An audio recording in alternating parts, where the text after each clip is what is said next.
Le pacifisme et tout ce qu'il recouvre, il est à l'ouest. Et les euromissiles, ils sont à l'est. We shall fight in the hills. We shall never surrender. Não estamos mais isolados. A solidariedade europeia não nos faltará. Diplomatas, um podcast de análise da atualidade internacional com Teresa de Sousa e Carlos Gaspar. Aqui estamos para mais um episódio do Diplomatas, um podcast do Público e do IPRI. O meu nome é António Saraiva Lima, como habitualmente estou acompanhado pela jornalista Teresa de Sousa e pelo investigador Carlos Gaspar.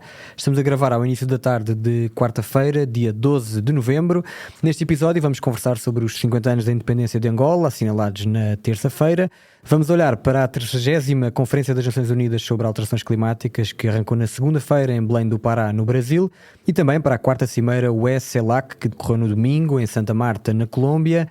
Para fechar, vamos tentar perceber melhor o caso que envolve Donald Trump e que culminou com a admissão do Diretor-Geral e da Diretora Executiva de Informação da BBC, isto por causa de um vídeo, num documentário em que o discurso de Trump foi editado pela emissora pública britânica. Mas antes de começarmos a nossa conversa, deixem-me só voltar a convidar os nossos ouvintes a enviarem perguntas e a sugerirem temas para o debate aqui no Diplomatas. Para isso, basta enviarem um e-mail para antonio.lima@publico.pt ou para podcasts@publico.pt e nós vamos responder às vossas questões aqui no programa. Angola celebra então meio século de existência enquanto nação independente. A declaração, que terminou com quase 500 anos de colonização portuguesa no país africano, foi feita por Agostinho Neto. Naquela altura, Angola era palco de uma disputa geopolítica maior entre Estados Unidos e União Soviética e os seus proxies, em plena Guerra Fria. À declaração de independência sucederam-se quase 30 anos de guerra civil entre o MPLA e a UNITA, que fez centenas de milhares de mortes e milhões de deslocados internos. Já em período de paz, o país, que foi governado por José Eduardo dos Santos durante 38 dos últimos 50 anos, cresceu economicamente, sobretudo à custa da exportação de petróleo e de minérios, mas esse crescimento não chegou à maioria da população. A ONG World Poverty Clock concluiu recentemente que a pobreza extrema em Angola cresceu 82% nos últimos 8 anos, mais ou menos o número de anos da presidência de João Lourenço, que sucedeu a Eduardo dos Santos. O número de angolanos em situação de pobreza extrema chegou aos 11,6 milhões em janeiro deste ano, o equivalente a 31% da população. Em declarações ao António Rodrigues, jornalista do Público que acompanha os temas africanos, o jornalista Carlos Panzi dizia que a cada 10 angolanos que nascem, 8 estão condenados à pobreza. Carlos, antes de irmos à atualidade sobre Angola, eu perguntava-lhe que processo de independência foi este e como é que Portugal se posicionou, não só tendo em conta que acabara de sair de uma guerra colonial e da Revolução de Abril, mas como é que jogou neste jogo maior que foi em grande medida jogado no tabuleiro mundial? Foi ultrapassado pela União Soviética e pelos Estados Unidos e falhou o seu programa, o seu projeto inicial de descolonização, que foi sucessivamente uma fórmula de partilha do poder na independência entre os três movimentos que tinham lutado contra o colonialismo português de armas na mão, a FNLA, a UNITA e o MPLA. Depois, numa segunda fase, a política oficial portuguesa reduziu a sua coligação à UNITA e ao MPLA, depois de a FNLA ter sido expulsa de Luanda pelo MPLA, mas essa posição oficial foi ultrapassada a partir do momento em que a intervenção soviéto-cubana em Angola decidiu quem era o vencedor do processo de descolonização e garantiu que o MPLA, que controlava Luanda, mantinha o poder e que a República Popular de Angola seria o Estado sucessor, o primeiro Estado angolano independente. O movimento das Forças Armadas, que definiu a estratégia portuguesa em relação à descolonização angolana, dividiu-se sobre esta questão, ao contrário do que aconteceu nos outros processos de descolonização que uniram o MFA. No caso de Angola, dividiram-se porque, naturalmente, a ala gonçalvista e os militares alinhados com o Partido Comunista Português eram a favor do MPLA e queriam fazer uma passagem do poder, uma transferência do poder diretamente para o MPLA. E também era essa a posição de Hotel Saraiva de Carvalho, e quer Hotel Saraiva de Carvalho, quer os gonçalvistas e, naturalmente, o Partido Comunista Português, eram a favor da intervenção de Cuba, a intervenção militar de Cuba em Angola, e foram, de resto, a Havana e a Moscovo, e não apenas a Luanda, defender essas posições, como mostram os arquivos mais recentes. E, de certa maneira, esta ligação entre Hotel Saraiva de Carvalho e o Partido Comunista em relação à descolonização angolana e à intervenção soviético-cubana em 11 de novembro, que era totalmente condenada por Melo Antunes e a ala do grupo dos nove, que percebiam que isso era, obviamente, um desastre para Portugal. Essa convergência entre o Hotel Saraiva de Carvalho e o PCP prolonga-se em Portugal com a tentativa de golpe de Estado do 25 de novembro. Há uma ligação eletiva, uma afinidade eletiva do ponto de vista político entre o 11 de novembro em Angola e o 25 de novembro em Portugal. Isto é um caso único na descolonização africana. Não há nenhum caso em que a descolonização tenha sido decidida por uma intervenção externa e não pelos conflitos internos ou, eventualmente, pela intervenção... Em todos os países que foram descolonizados ou só no Em todos os português? países que foram descolonizados em África, não é? Não há nenhum em que o vencedor do processo de descolonização tenha sido imposto por uma intervenção externa. No caso, a intervenção das Forças Armadas cubanas, transportadas para o cenário de guerra, para Luanda, por uma ponte aérea soviética. Isso é inédito na Guerra Fria, na competição entre os Estados Unidos e a União Soviética, mas, sobretudo, é inédito no processo de descolonização, designadamente no processo de descolonização africano. E tem uma consequência que é, desde logo, a guerra civil, que prolonga essa internacionalização da guerra. De um lado, os cubanos só saem de Angola em 1991 e, portanto, estão a combater ao lado do MPLA em toda a guerra civil, e do outro lado o Zaire apoia a FNLA, a África do Sul apoia a UNITA, e no caso da África do Sul o apoio também é ao longo da guerra civil até ao fim do apartheid. Isso significa que o resultado direto da descolonização é uma guerra civil que se prolonga até, sobretudo, esta fase mais importante até 1991, condiciona a presença cubana e soviética. São dezenas de milhares de soldados soviéticos e cubanos que estão ao longo desses anos em Angola, condiciona a própria evolução do regime político. O MPLA, em 1977, na sua Constituição, define-se a si próprio como um regime marxista-leninista de orientação socialista, que é uma espécie de regime comunista de terceira classe. E que resquícios é que ficaram desses tempos e desse MPLA no atual? O regime de partido único, modelo leninista de partido único, prevaleceu até 1991, quando há saída dos cubanos, revisão constitucional e os acordos de Bicesse, mediados por Portugal para tentar fazer entrar a UNITA no jogo político legal, e a partir daí há a mesma elite que, a partir do MPLA, controla o essencial do Estado e da economia em Angola. É o que os cientistas políticos chamam uma cleptocracia que é uma metamorfose deste regime leninista inicial, embora haja um quadro de pluralismo político em que a UNITA tem um estatuto minoritário, por definição, qualquer que seja o resultado das eleições, tem sempre um estatuto minoritário e, efetivamente, a distribuição dos recursos faz-se essencialmente dentro do Movimento Popular de Libertação de Angola, posto no poder por uma intervenção externa. E isso dá-lhe um déficit de legitimidade nacional que também é específico do caso angolano. Nos outros casos, quem está no poder está lá porque, politicamente ou militarmente, prevaleceu nos processos de descolonização. ou nas guerras civis posteriores. No caso do MPLA, o MPLA está no poder por uma intervenção externa, e isso faz com que este regime, sem deixar de ser uma cleptocracia, seja um regime que tem um déficit de legitimidade nacional. É um regime fraco, por definição.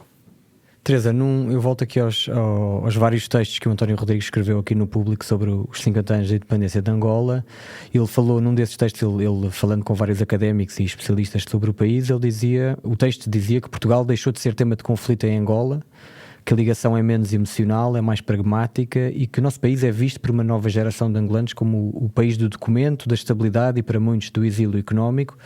O António cita um estudo da Universidade Católica chamado 50 anos de independências, da descolonização portuguesa e os seus legados, que mostra que 60% dos 35 milhões de habitantes em Angola com menos de 25 anos não têm aparentemente ressentimentos em relação à antiga potência colonial.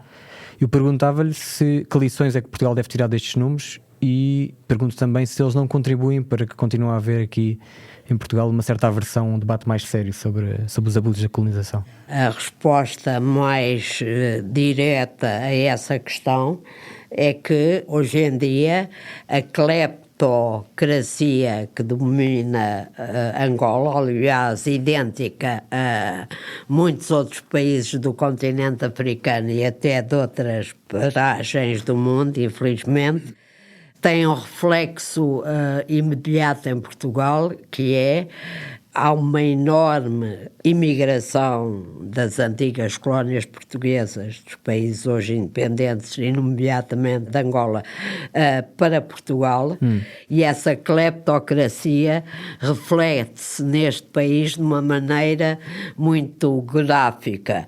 Às 6 da manhã, como eu refiro na minha newsletter de ontem, citando um documentário magnífico que o Público produziu sobre a descolonização em curso e o racismo, às 6 da manhã há milhares de rostos escuros, muitos deles angolanos e cabo-verdianos, moçambicanos, que vêm das periferias de Lisboa para o centro da capital para fazerem serviço de limpeza, de cuidado das crianças e dos idosos, serviço doméstico, trabalho nas obras e, ao mesmo tempo, na Avenida da Liberdade e no Corte Inglês, para quem frequenta esses sítios, vê a aristocracia financeira de Angola fazer compras nas lojas mais luxuosas da Avenida da Liberdade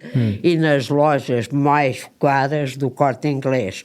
Acho que a cleptocracia reflete-se diretamente em Portugal e é um problema para o qual Portugal deve olhar com muita atenção.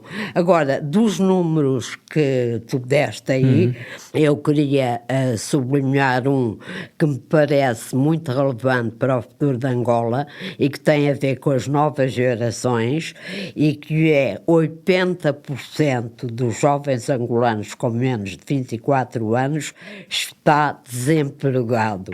Vive de esquemas, de muitas... paralelo. Exatamente.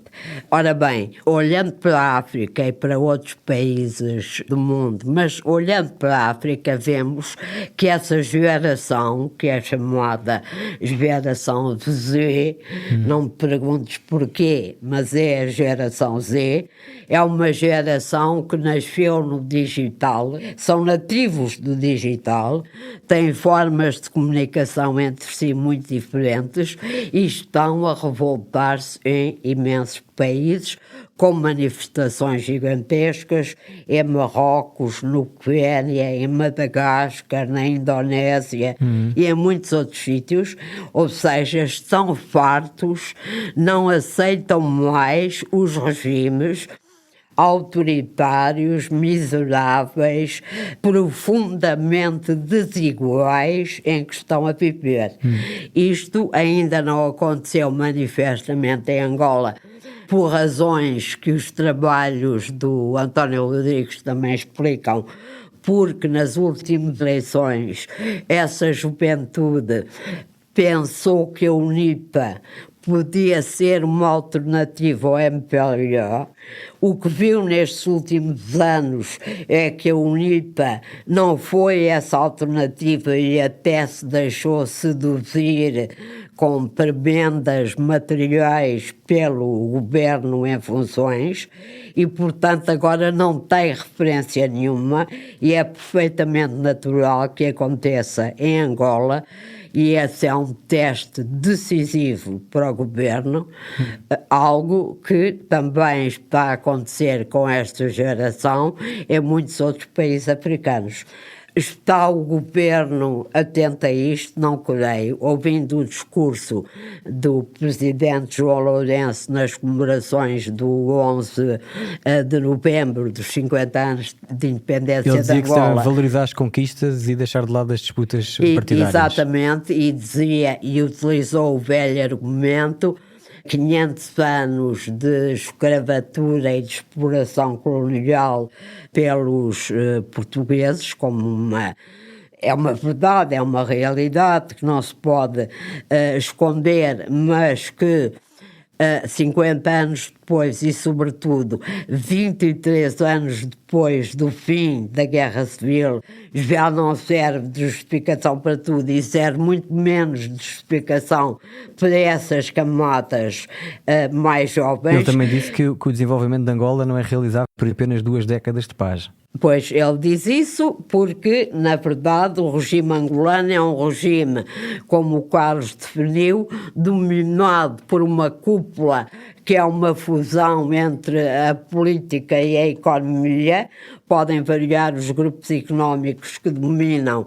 Por exemplo, depois de João Lourenço, quando João Lourenço foi eleito, houve o grupo mais ligado a Zé Eduardo dos Santos, que foi decapitado, mas nasceram outros naturalmente. Enquanto esse regime for assim, não há naturalmente, nem com 23 anos, nem com 50, resposta para uma população que vive, muita dela sem acesso à água potável, sem acesso a saneamento básico, sem acesso a condições mínimas de saúde e que vive de facto numa enorme pobreza, como os seus números revelaram, e que evidentemente é alimentada, como acontece em outros regimes autoritários no mundo inteiro, pelo facto de Angola ter petróleo. O petróleo é sempre algo que contraria o desenvolvimento normal dos países em vez de o incentivar. O rendimento do petróleo é naturalmente absorvido por essa cúpula de interesses económicos e políticos fundida.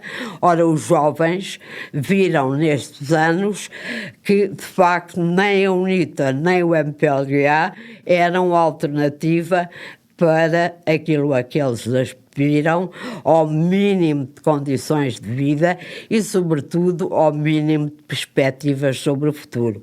Eu creio que é uma situação explosiva que não pode durar eternamente. O que vai acontecer no futuro não sei. Hoje é muito curioso que, dentro do MPLA, a luta seja entre aqueles que acham que João Lourenço pode não ser reeleito nas eleições de 2027 e, portanto, estão a ver em que sentido devem avançar, e aqueles que pensam que há possibilidade de eleição e, portanto, colar-se ao atual poder ainda é uma vantagem. Isto não leva um país a parte nenhuma, isto não é...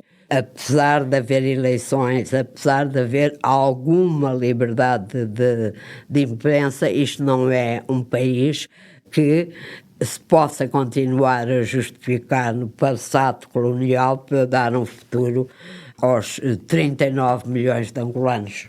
Muito bem, vamos olhar agora para a 4ª Cimeira entre a União Europeia e a Comunidade dos Estados da América Latina e Caraíbas, que decorreu no domingo na Colômbia. O encontro teve, no entanto, inúmeras ausências do lado europeu, para não dizer que faltaram quase todos, nomeadamente Ursula von der Leyen ou os líderes políticos da Alemanha e de França. António Costa, presidente do Conselho Europeu, bem se esforçou por sublinhar que o atual mundo multipolar exige uma resposta multilateral aos vários desafios que enfrenta. Carlos, eu perguntava-lhe se este aparente desinteresse dos líderes europeus por uma região do mundo onde a China, por exemplo, tem enormes investimentos estratégicos e para onde os Estados Unidos também estão a olhar com maior preocupação nos últimos meses, se isto também ajuda a explicar o porquê da Europa estar a ficar para trás enquanto ator multilateral. Desde logo, há um padrão de declínio, de crise do multilateralismo. No caso da abertura da Cimeira de Belém, dos 170 países que estão vinculados ao processo da COP, não estavam 30 chefes de Estado e de Governo, o que é um número extremamente baixo. E logo a seguir, nos dias seguintes, a Cimeira entre a União Europeia e os países da América Latina e das Caraíbas, são 60 países, estavam 6 chefes de Estado e de Governo. Imensos portugueses. Sempre. Imensos portugueses. No caso da CELAC, União Europeia, Montenegro e Sánchez eram 1/3 dos chefes de Estado e de Governo presentes. E se acrescentarmos António Costa, a percentagem passa para quase 50%. Enfim, há uma crise do multilateralismo. A multipolaridade, as pessoas já perceberam, é um regime perigoso, que alguns continuam a defender porque provavelmente não sabem o que isso quer dizer. E o multilateralismo é um ciclo que chegou ao fim, na forma que nós conhecemos, o multilateralismo como um quadro institucional de realização de um regime de normas e de regras internacionais e regionais, chegou ao fim a partir do momento em que os Estados Unidos deixaram de estar disponíveis para impor esse regime, que é uma invenção americana, primeiro em 1919 e a seguir em 1945. A Europa, uma das fragilidades, uma das vulnerabilidades políticas da Europa é que está firmemente decidida a defender esse quadro multilateral até ao fim. E ele já acabou. Ele já acabou. E, portanto, o instrumento com que aparece na política internacional não é credível para os seus parceiros. É admirável em si mesmo que a União Europeia queira continuar a projetar para a ordem internacional o seu próprio modelo multilateral fundado em regras e no direito, mas simplesmente as coisas são como são. Esse regime multilateral liberal chegou ao fim e a União Europeia, se quer continuar a ser um ator estratégico em determinados domínios, designadamente nas relações económicas internacionais e na política ecológica, tem de mudar de posição. Os seus interesses estão razoavelmente bem definidos, mas leva para estas grandes reuniões a bandeira errada. Mantendo-nos aqui na América do Sul, a Cimeira do Clima da ONU arrancou em Belém do Pará, 10 anos depois da assinatura do célebre Acordo de Paris. Lula da Silva, presidente do Brasil e anfitrião, lembrou que é mais barato acabar com o problema do clima do que fazer a guerra e diz que quer que a Cimeira seja a COP da implementação. No entanto, o debate político sobre as alterações climáticas parece ter passado para segundo ou terceiro plano nos últimos anos em muitas democracias ocidentais. Donald Trump, presidente dos Estados Unidos, por exemplo, é um cético sobre o tema, defende o regresso em força da exploração petrolífera, por exemplo. Em países como o Reino Unido, vemos um partido histórico como o Partido Conservador a defender o fim da lei das alterações climáticas, através do qual o Reino Unido se comprometeu a atingir a neutralidade carbónica até 2050. Teresa, eu pergunto se numa altura em que é a China que está a liderar no desenvolvimento, na investigação e na própria vertente económica e comercial da transição energética, o que é que se pode esperar desta COP30?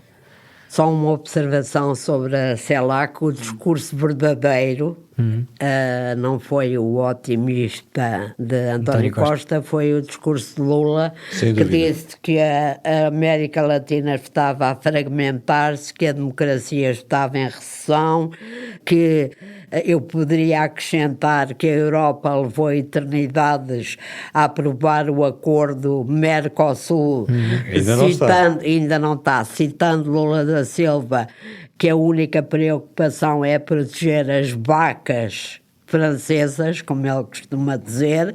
Portanto, a Lula fez um São muito discurso belas. que são lindíssimas e dão uma carne ótima, mas o Brasil também tem muitas vacas e é esse o problema nesta relação. E é mais uma prova da falta de visão da União Europeia em relação ao mundo em que vive, só para sublinhar que Lula não deixou nada por dizer no discurso da cimeira da CELAC União Europeia. Mas também parece bastante otimista em relação à COP30, não é? Parece muito otimista em relação à COP30 e eu não diria que tem grandes razões para isso. O Carlos já referiu, os líderes da China, da Rússia, do Japão, da Índia não se fizeram representar, mas têm grandes delegações. Os Estados Unidos é um caso à parte, não se fez representar nem com uma delegação. E o que se sente nesta cimeira é a sombra de Trump a pairar sobre as decisões, e isso nem é tanto sobre as decisões, sobre o estado de espírito que anima esta cimeira, em que se teme que muitos países do mundo, com problemas de desenvolvimento muito maiores, naturalmente, que os Estados Unidos ou que a Europa, pensem, se Trump não cumpre as metas ambientais e explora o petróleo, porque é que eu, país, tenho de seguir uma direção diferente e pagar pelo custo da transição climática. A segunda grande questão é a do financiamento.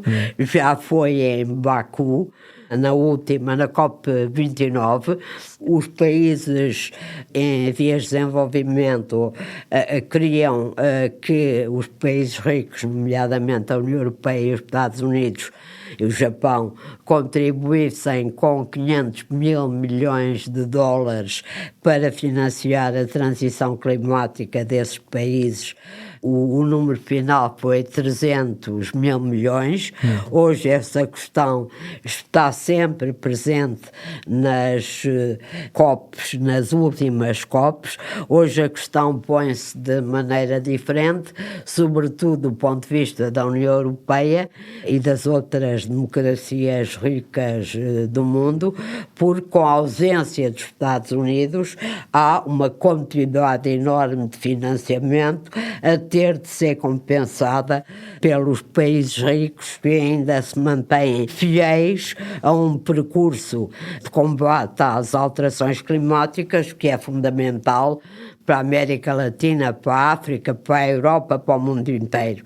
A China tenta de alguma maneira ocupar o espaço deixado vazio. Tu citaste muito bem que a China hoje lidera em patentes, matérias-primas, vendas, em tudo o que é tecnologia. Exceto o nuclear. Exceto o nuclear. E o nuclear, fazendo aqui um breve parênteses, apesar da contestação popular à energia nuclear, o nuclear é uma solução segura, limpa, eficaz para combater as alterações climáticas, e é bom não o porem de lado por razões ideológicas de uma maneira tão rápida. A União Europeia também não foi para esta cimeira numa situação muito animadora. A União Europeia assumiu-se como um modelo para a transição para energias renováveis, a transição para um padrão energético diferente, e de alguma maneira estabeleceu os padrões que deviam ser seguidos nesse percurso.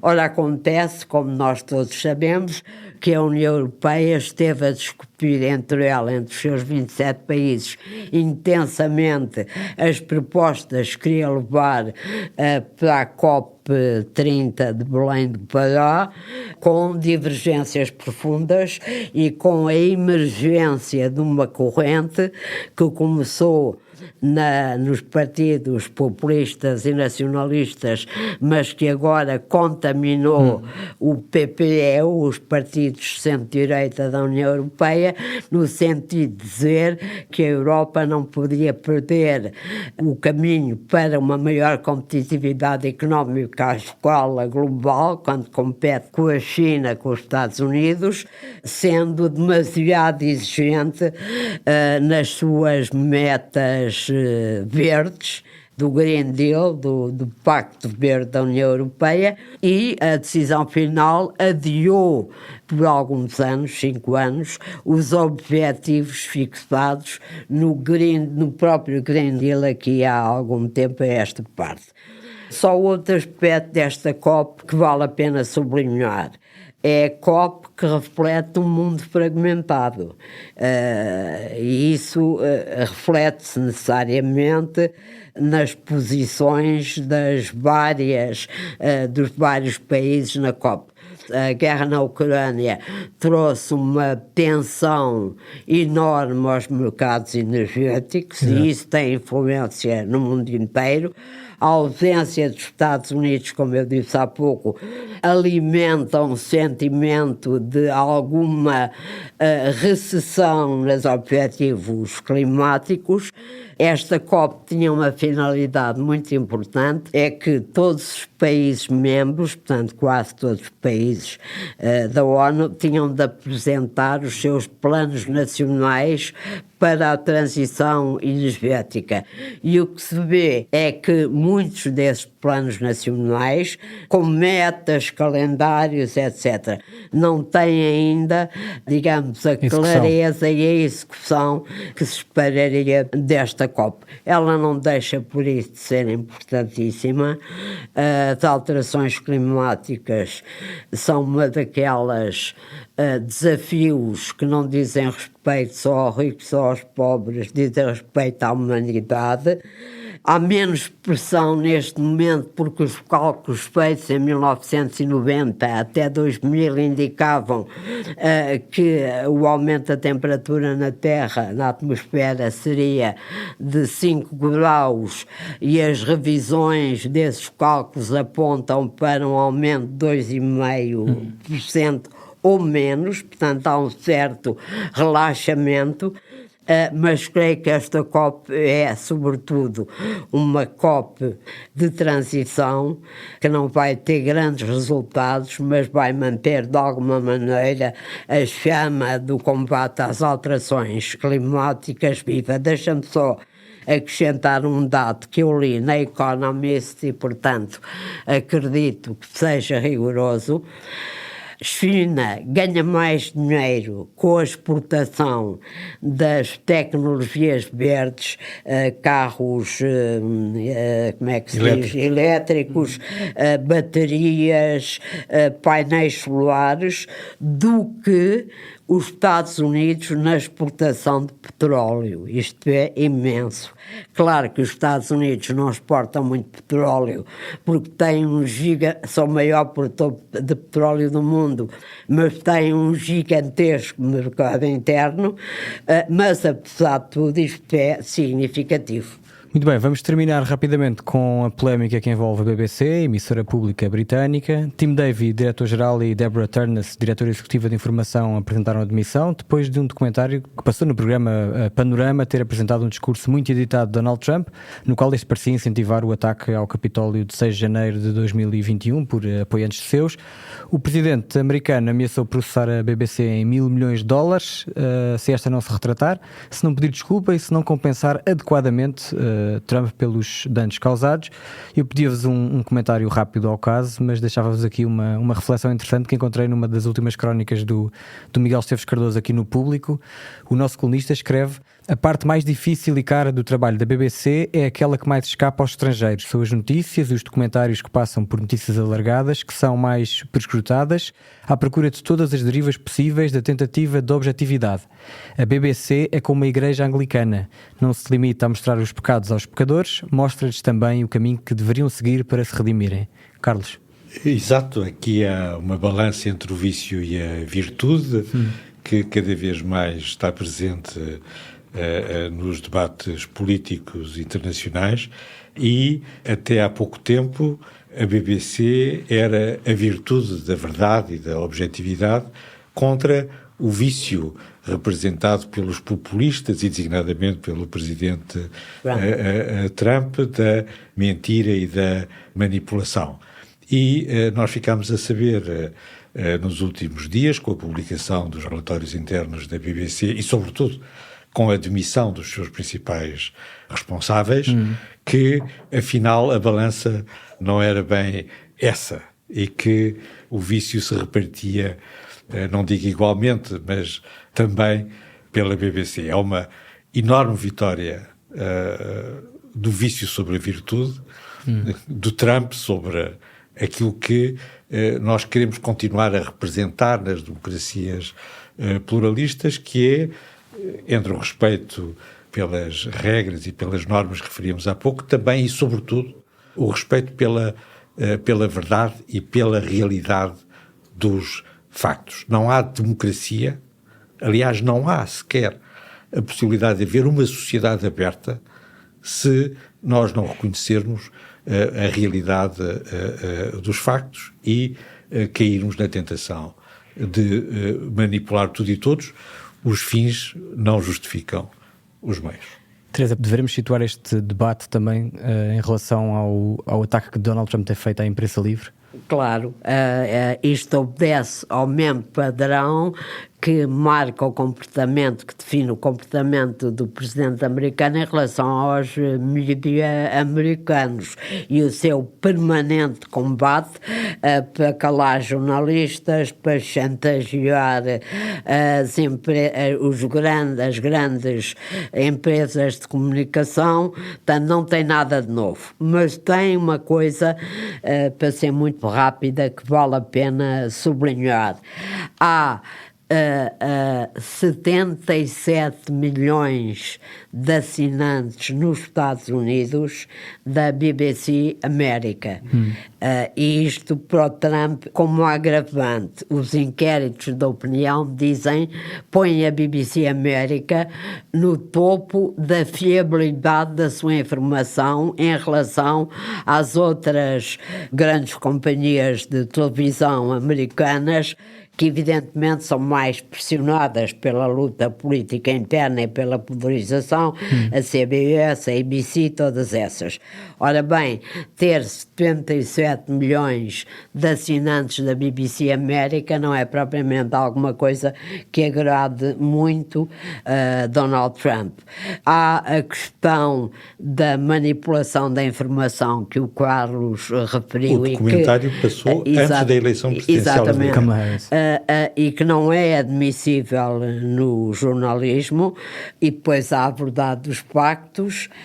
Trump, de facto, incentivou a insurreição contra o 6 de janeiro. Muito bem, meus amigos, chegamos ao fim do nosso tempo. Muito obrigado pela vossa companhia e pela análise, e como sempre, muito obrigado a quem nos ouve desse lado. Se gostaram deste episódio, avaliem o podcast nas vossas plataformas favoritas e recomendem o Diplomatas aos vossos familiares e amigos.